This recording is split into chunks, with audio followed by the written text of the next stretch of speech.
spent a large period of time out of the country anyway at the birth of his fourth child or fifth child, whatever, his new child. So, it's not all. So I think some of that stuff as well. Argyle came out saying about it, we can't keep kicking the can down the road. Well, really, you should have gone to the Super League for help in April about this and said, right, what's the realistic time frame here? Because we need to get these people out of this country if they're going to be able to play. Yeah. So it's like your dad said about it being the visas thing being a bit of a smoke screen. But the financial impacts of coronavirus on the club, losing all of their home games, having to dish out lots of refunds, losing the ability to make other revenue on game days, losing some of their merchandising ability, because who in Toronto is going to buy as much merchandise? Maybe you don't know.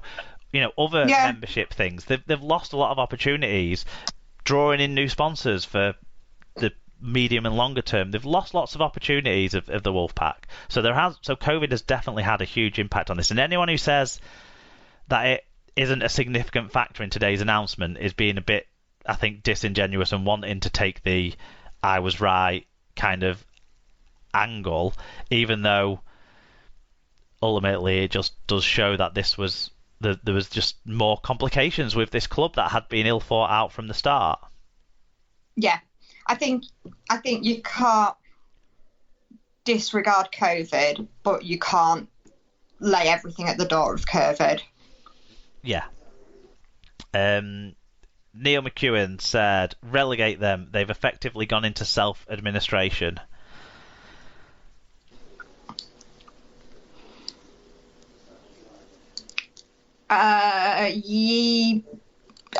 Yeah, well, I suppose that would sort of solve the relegation issue question, wouldn't it?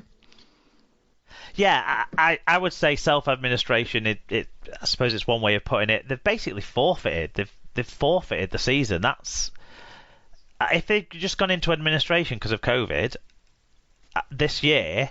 It looked like the RFL were going to sort of at least strongly review any punishments that will be handed out because of that. But this is a step. This is a step further than that, I think. Yeah. Going into administration, there'd still be a way of working through to find a way to complete the season if any of the other clubs had gone into administration. Yeah. But to be honest, if they'd have gone into it, if there'd been a UK club going into administration, I'd have said don't relegate them this year. I would have. Yeah.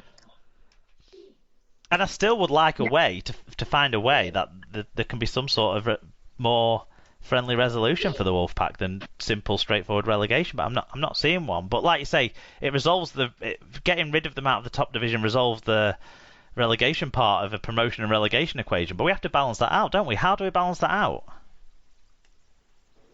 You mean how do we find someone to promote? Yeah. Featherstone are going to do it. They've told us. Yeah, good point. Yeah. I bet Derek Beaumont's kicking himself for not getting in quicker. Oh. Can you imagine when he sees that pop up on his Twitter timeline? He's going to be fuming, isn't he? He's going to be on the phone to his social media department saying, why weren't you in there quicker? I think Jai Hitchcock had already sort of suggested putting another French team into Super League might be the best way to go, but yeah. Andy Barker's next. What did Andy have to say? He said, I do feel sorry for the players and staff, but there has to be no choice other than to relegate them now. That's if they can and have the will to continue. Mike Dodd took a slightly different look at it, but one that's entertaining to include. He said, I would be all for throwing in the book at them, but I've got lots of travel vouchers after the cancellation of my trip over there this year and would actually like to use them to see them play the wire.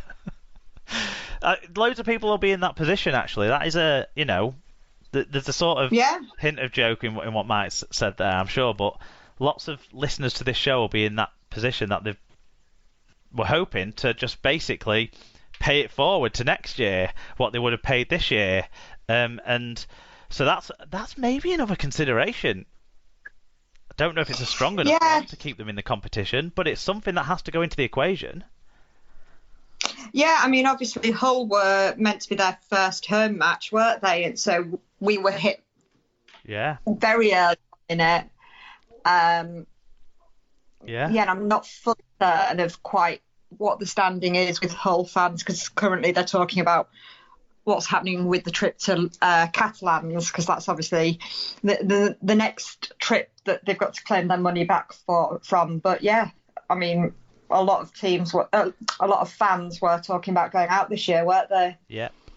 One who was going out was Fatboy Rob. Yep, he said, "I'm looking forward to the Rob Was Right section on tonight's show. Should be a regular slot." There you go, Rob. You've had your Rob Was Right slot. Look, there's lots of things about the Toronto Wolfpack that Rob's maintained for some time that, have contributed to this position.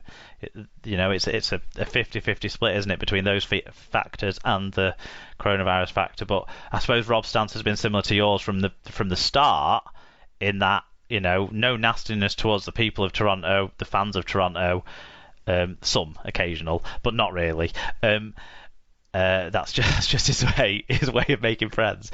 But the point how to win friends and influence people, the fat boy style. Yeah, but the logistics of the situation, and I suppose what Rob would say is maybe he hadn't predicted it exactly to happen like this with a global pandemic, but effectively the logistics of that situation meant there was always more risk of something affecting their place in our competition. I think that's the thing, isn't it? When you're the sole sort of you're the difference in the group. You're the one that's always going to take the hit harder, aren't you? Yeah. Alan Walker simply says messy, very messy, which I think is kind of where we started at, wasn't it? Yeah. A couple more came in. Sharon said, "What's going to happen about the Challenge Cup? No Toronto and no decision made yet on the other clubs still in the competition." So yeah, Toronto had won through to the round of 16. They were due to play Newcastle, who are obviously a club whose continued or resumption of the season is under question, because they're in League One, and I would guess they're one of maybe one or two, if that, clubs in League One that want any sort of season resumption this year, from the cost standpoint of things. Yeah. We'll talk a bit more about the Challenge Cup later on, I suppose, but isn't the simple solution here that Newcastle get a bye into the next round, because Toronto have withdrawn from the competition already? Today they stated they've withdrawn from the competition. Well, it would seem to be the logical thing, but then logic in the RFL. Well, the difficulty is you're potentially left with a quarter-final where someone's getting a bye into a semi-final, aren't you? Well, it's all right. No, quarter-final. So this is the round of 16, isn't it? So then the next is the round of 8. Which is the quarter-finals. Yeah. So someone's... from Wigan's perspective, Sarah, if Wigan got to the Challenge Cup final, this actually is a blessing in disguise, because our midweek game that week would have been against Toronto, because all the Challenge Cup rounds have a midweek game the week before, in the weekend building up, don't they? Because not everyone will be playing in the Challenge Cup, so it's the sort of fairest way to hand those extra fixtures out that they kind of saw, I think, probably the way they saw it. And Wigan's would have been against Toronto the week before the Challenge Cup final, so imagine that. Imagine if Wigan drew them in the quarterfinals, or drew them or Newcastle if they got past Warrington, and then also got to the final. Then you would be crying conspiracy, wouldn't you? Yeah. In fact, if any club gets that lucky brace of activity, we're going to cry conspiracy, aren't we? I think so. And then Karsten Broomer got in touch. He said, "That's tough, especially with the French broadcaster who was interested in rugby league targeting the Toronto game. Another nail in the coffin, and I hope a lot of people will not choke on their happiness when the Sky contract gets smaller again and the old full-time clubs will struggle." So that point from Carson echoes a view that I have seen across social media as well, that basically this is just a reducing of rugby league circles, a reducing of rugby league's potential appeal, and therefore a reduction in the ability to maintain full-time status across the board. Just another sort of step in that decline that some people predict. Possibly. I don't know. There's so many thoughts going in my head about it. Yeah. Is it or like whoever it was it Henry that said about, you know, Toronto sort of going like shrinking down to come back bigger? Maybe, you know, that's what rugby league needs. Yeah, I think it was one of the other guys who sort of suggested that, but and actually think about it this way: Toronto and Ottawa are in League One together next year. That creates something, doesn't it? Yeah.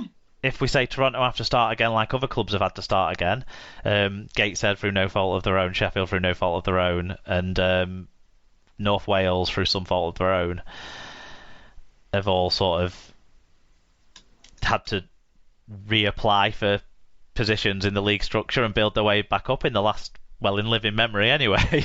And I'm sure there's plenty more examples before that too. And I do think it's different to the Bradford situation, where when Bradford on the eve of a season kind of announced they were going into administration and were kind of hoping that they'd get put down a division to then hop back up quicker, I sort of felt at that stage, you know, it was all on Bradford's back what they'd done there, and they had to sort of serve their year of penance going and taking their large fan base to all of the grounds around them in West Yorkshire in the Championship and giving those clubs a payday, as it were, and then, you know, having 2 years to get back into some sort of legitimacy and build slowly. And I think that was the lesson Bradford needed to learn. I think with Toronto it's a different thing because COVID plays a big role in this, but my snap thought was put them back in League One. Make them build back up again from a position of forfeiting. They forfeit their place in a competition, so there has to be a different way around it. But I really hope that some sort of resolution can come, that we still, from my point of view, get to see the development of our game in North America. I'm still. But we could just say that Toronto and Ottawa can start their own league. Yeah, I don't know if we've had these conversations before, haven't we? And I just sort of think, I don't know if there's enough there for that league to make a significant presence. And I want the game to have a significant presence in North America, and revert into just being local amateur community clubs, because I can't see where else they're going to get enough competition to form a actual, you know, say full-time or part-time, even, you know, paid league. That's my reservation. That's always been my reservation about the idea that they can just start up their own league, is that this has given an opening for interest and publicity and a spotlight on the sport in that country that I don't think just starting their own league would have done. Maybe. I don't know, but there's loads of things to sort out. Certainly they should have looked at doing more to solidify competition within their own country, because hey, if they had even if they had a local amateur competition, it would have been a way of generating some sort of revenue and interest and stuff through this period in Canada. Yeah. You know, and I think we have to be cautious about these sorts of expansions. And I've said this even before this year. I don't think we fully thought through all of the stuff with Toronto, but we got them, you know. So we have to make the best of it now. Once we have it, because we should be making the best of it from the start. And I don't think we have done, and now we're in this position, and so that's why some culpability does fall on the administrators in this country of other clubs and of the sport. Yeah. How do we resolve it then? So. Let's first start with how we play out the rest of this season. Let's. So there's different options. Toronto have not won any of their games. Okay, so no team has lost points to Toronto in the league this season. No. So do we look at a situation where we do the Featherstone model and let the Vultures in? I don't think you can. It doesn't seem to make sense, does it? Because I don't see the that benefit. opens even more